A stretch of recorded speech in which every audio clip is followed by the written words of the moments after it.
Coba kita bayangin, ada presiden nih yang memimpin 2 periode, 10 tahun memimpin.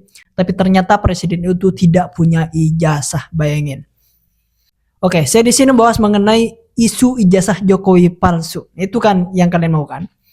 Saya tadi mendapatkan informasi A1 dari orang dalam yang memang mengetahui betul mengenai ini semuanya. Jika kalian tanya pada saya, apakah ijazah Pak Jokowi itu asli atau palsu? Jawaban saya adalah I don't care. Saya gak peduli. Mau ijazah Pak Jokowi asli, mau ijazah Pak Jokowi palsu, I don't care. Kenapa bisa begitu? Coba kita pikir. Apakah untuk menuju Indonesia emas tahun 2045, apakah memerlukan ijazah Pak Jokowi? Enggak. Apakah untuk menuju Indonesia maju, itu harus memerlukan ijazah Pak Jokowi? Enggak. Apakah untuk menghilangkan kemiskinan, pengangguran yang banyak di Indonesia ini, apakah memerlukan ijazah Pak Jokowi? Tidak.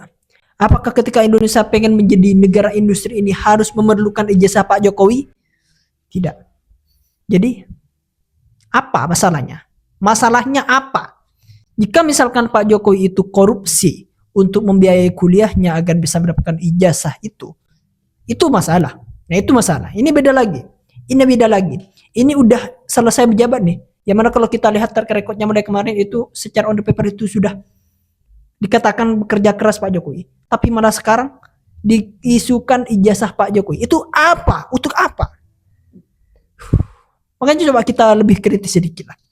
Pernah gak sih kalian mikir, kenapa isu ijazah Pak Jokowi palsu ini selalu muncul di waktu-waktu tertentu? Kenapa kok bukan 10 tahun lalu? Atau saat beliau itu baru naik jadi presiden dulu? Atau memang jika misalkan ini merupakan serangan dari pihak oposisinya, kenapa kok gak dari dulu aja? Kan enak dilengsarkan terus diganti oleh oposisinya, kan enak. Kenapa kok justru sekarang ketika Indonesia ini lagi menuju titik penting, ekonomi makin stabil, geopolitik kita makin diperhitungkan, dan generasi muda itu sudah mulai bangkit sekarang? Apakah ini murni suara rakyat atau ada skenario yang lebih besar yang kita gak sadar sebenarnya yang sedang bermain di balik layar ini? Ini bukan soal suka atau tidak suka pada Pak Jokowi, enggak. Saya sendiri, saya tuh mulai dulu itu gak dukung Pak Jokowi. Jadi kalau kalian lihat saya tuh bukan orang yang pro Jokowi, tapi saya itu pro Indonesia. Tapi jujur ya, saya gak milih Pak Jokowi mulai kemarin-kemarin. Makanya di video kali ini saya fan membahas mengenai ini. Saya bukan pro Pak Jokowi, saya bukan membela Pak Jokowi, saya mau membela Indonesia ke depannya. Dan saya tuh mencoba untuk kritis, mau mengajak kepada kalian semua agar kalian itu tidak sesat dengan ini semuanya, agar kalian itu tidak bisa diadu domba. Karena di balik ini semua, ini ada yang bermain. Makanya pertanyaannya sekarang, siapa yang diuntungkan jika rakyat Indonesia itu terus diprovokasi, terus diadu domba dengan isu receh ini? Kenapa energi bangsa ini selalu diarahkan ke hal-hal yang gak penting? Sementara dunia sedang bergerak cepat membentuk poros kekuatan baru sekarang. Saat negara lain itu berlomba-lomba memperkuat teknologi dan pertahanan, kita malah diseret ke perdebatan soal font ijazah, warna kertas, dan stempel ijazah Pak Jokowi ini. Aneh bukan? Tapi ini bukan sekedar aneh, ini sangat berbahaya sekali. Dan kalau kita gak waspada, kita jadi bangsa besar yang dikerdilkan pikirnya dari dalam.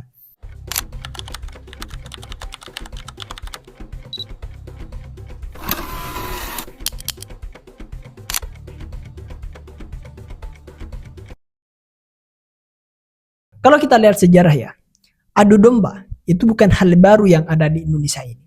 Dulu Belanda ini menjajah kita bukan karena mereka kuat ya, enggak, tapi karena kita dipecah belah. Mereka mainkan kerajaan lewat kerajaan, suku lawan suku, supaya Nusantara ini gak pernah bersatu satu sama lain.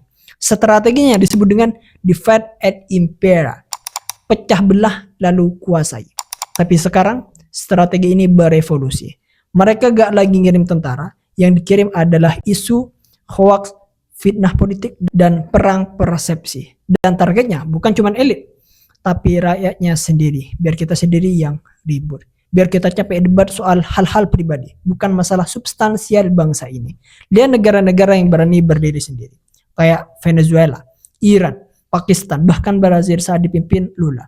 Mereka tuh selalu diserang lewat isu internal. Skandal pribadi, ijazah palsu. Ingat, gak hanya di Indonesia. Di sana itu juga ijazah palsu itu ada. tuduhan korupsi dan sebagainya, bahkan rekayasa pengadilan yang ada di Indonesia. Ini bukan teori konspirasi lagi, ini merupakan fakta geopolitik. Ketika sebuah negara itu mulai berlaulat, ketika pemimpinnya ini mulai berpihak ke rakyat dan menolak jadi boneka asing, maka serangan adu domba itu pasti dimulai, pasti terjadi di suatu negara itu. Jadi kalau hari ini kita ribut soal ijazah, kita harus tanya, apakah ini murni gerakan moral rakyat atau hanya cermin dari skenario besar untuk melemahkan Indonesia dari dalam sekarang? Karena bangsa besar ini gak akan pernah ditaklukkan dari luar, kecuali dia berhasil dihancurkan dari dalam. Ini harus ditegaskan lagi dari awalnya. Ini bukan soal membela Jokowi enggak, bukan juga soal membenci Pak Jokowi atau enggak. Ini soal menjaga kestabilan bangsa. Karena ketika kita terus-terus diseret ke isu personal kayak gini, kita tuh kehilangan fokus pada masalah yang jauh lebih penting, yaitu adalah masa depan Indonesia. Makanya saya tuh tanyakan dari awal tadi, apakah untuk menuju Indonesia emas 2045 nanti apakah memerlukan ijazah Pak Jokowi? Ya enggak lah. Enggak. Udahlah, yang lalu sudah berlalu. Kita mikirin masa depan Indonesia ini gimana nanti. Bagaimana cara kita itu bisa menjadi negara industri. Bagaimana di negara kita kemiskinan dan pengangguran itu gak ada semuanya. Makanya coba pikir logis lah mengenai ini. Kalau benar ada bukti valid bahwa ijazah itu palsu, ya bawa ke pengadilan. Ada jalurnya sendiri, ada hukumnya sendiri. Negara ini punya mekanisme. Tapi kalau gak ada bukti baru, terus isu ini dipelihara berbulan-bulan, bahkan bertahun-tahun, itu namanya bukan cari keadilan, itu namanya provokasi. Jadi udahlah, semua ini itu tanggung jawab pengadilan, udahlah. Kita tuh gak usah mikirin hal itu. Ngapain? Karena yang bikin bahaya nantinya, rakyat yang jadi korban, masyarakat disulut emosi. Selama anak bangsa ini jadi saling curiga, saling hujat, bahkan saling blokir di dunia nyata dan maya. Dan disinilah yang diinginkan musuh.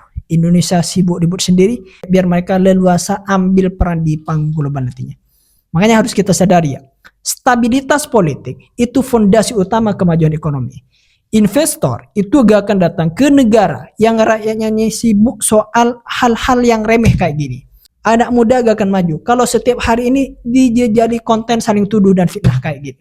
Jadi sekarang saatnya kita dewasa. Ingat, gak semua kritik itu suci. Gak semua oposisi itu benar. Kalau narasi yang dimainkan itu justru melemahkan bangsa, ini bukan oposisi lagi. Itu alat namanya. Dan pertanyaannya sekarang, alat siapa? Maka mari kita lihat ini bukan dengan kenyamatan tokoh, tapi dengan kecamatan negara. Karena yang sedang dipertahankan ini bukan hanya satu nama saja, bukan hanya nama Pak Jokowi saja, tapi ini arah masa depan Indonesia. Jujur ya, saya makin khawatir. Kenapa? Karena bangsa ini sedang diseret ke dalam satu bentuk baru dari penjajahan narasi sekarang. Ratusan juta rakyat Indonesia ini disibukkan dengan isu font ijazah Pak Jokowi, Times New Roman atau bukan, warna stempel ijazah asli atau hasil scan. Ini serius. Apa itu isu yang layak menguras energi publik selama berbulan-bulan? Sementara di sisi lain, harga beras naik sekarang.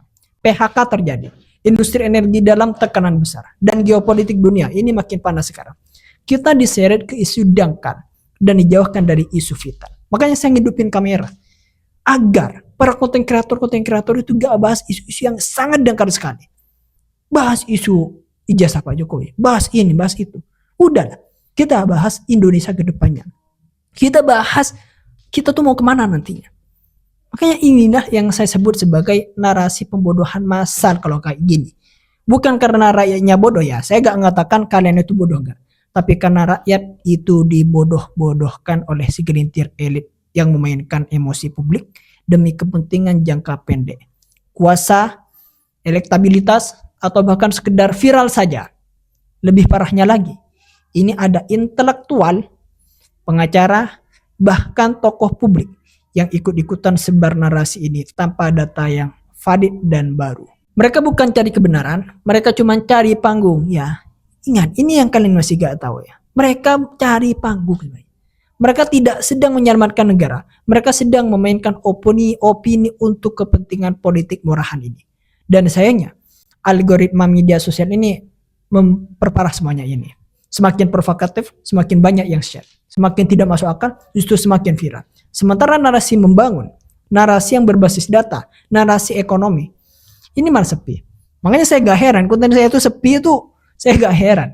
Karena algoritma itu memang gitu sekarang. Jadi kalau ini terus dibiarkan, kita akan jadi bangsa besar yang terjebak pada isu-isu kecil. Dan itulah kemenangan sejati bagi mereka yang ingin melihat Indonesia gagal dari dalam nantinya.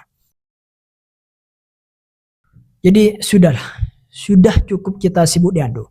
Cukup kita dibutakan oleh isu-isu personal yang gak bawa bangsa ini kemana-mana. Sekarang waktunya kita kembali ke agenda besar, agenda yang menentukan nasib Indonesia. Bukan hanya 5 tahun ke depan, tapi 50 tahun ke depan nantinya. Kita harus bicara soal ekonomi rakyat. Bagaimana caranya UMKM ini bisa tumbuh tanpa dibunuh oligarki. Bagaimana anak muda ini bisa punya akses modal tanpa dijerat pinjol. Bagaimana petani dan lain-lain ini kita itu bisa berdaulat di negeri sendiri. Kita harus bicara soal kemandirian energi. Masa negara sekaya Indonesia ini masih impor BBM, masih ketergantungan dolar, dan masih disetir harga minyak dunia. Jadi kita harus bicara soal bonus demografi. Karena puluhan juta anak muda Indonesia hari ini akan jadi penentu apakah negeri ini itu akan jadi kekuatan dunia. Atau justru pasar raksasa yang dijajah tanpa senjata nantinya. Dan kita juga harus sadar ya, dunia ini sedang berubah sekarang. Poros ekonomi global ini sedang geser dari barat ke timur. Cina, India, BRICS, Global South, semua sedang menata ulang kekuatannya sekarang. Pertanyaannya sekarang, di mana posisi Indonesia?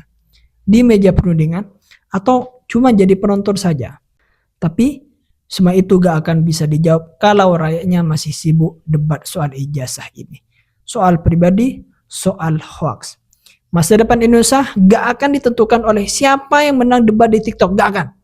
Tapi oleh siapa yang paling serius menyiapkan generasi dan sistem bangsa ini.